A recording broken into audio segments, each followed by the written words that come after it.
হ্যাঁ, এই বাড়িতেই মনে হয় মাংস রান্না হচ্ছে। দিদি মনে হয় মাংস রাখছে আজকে। গন্ধ বেরোচ্ছে মাংসের। দেখি তো চাই। কে এসেছে? এই যে আমি গো, আমি। এই এসেছে রে।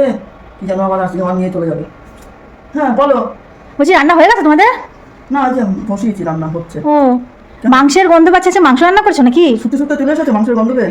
ই বাবা, এরম বলছো তুমি? ভাবলাম যে তোমার সাথে গল্প করবো, সেই কারণে এলাম। এরকম কথা কেউ বলে বলো? আমি সবসময় কি গন্ধ শুকতে শুকতে আসি নাকি শুনি? এখন আমার গল্প বলার সময় নেই, কাজ আছে আমার। একটু রান্না হলে তাহলে একটু দিয়ে বাটিতে, ছোট বাটি করে একটু দিয়ে। হ্যাঁ বুঝেছি, সেই সংবাদটা নিয়ে এসেছো তুমি। একটু ছেলের জন্য দিলাম, নিয়ে চলে যাও।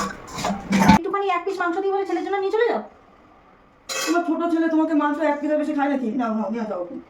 রান্নার সময় লোক এসে এত বিরক্ত করে। এই বললে তোমার মাংস, আমি মাংস নিব না। থাক, আমার ছেলে পেলে লাগবে না। নাও নাও নাও নাও নাও, খুশি হও। কিছু মনে করবে না তো? তাই গামলা ধরে নিয়ে গেলাম। কি অবস্থা মানুষের বিবেক!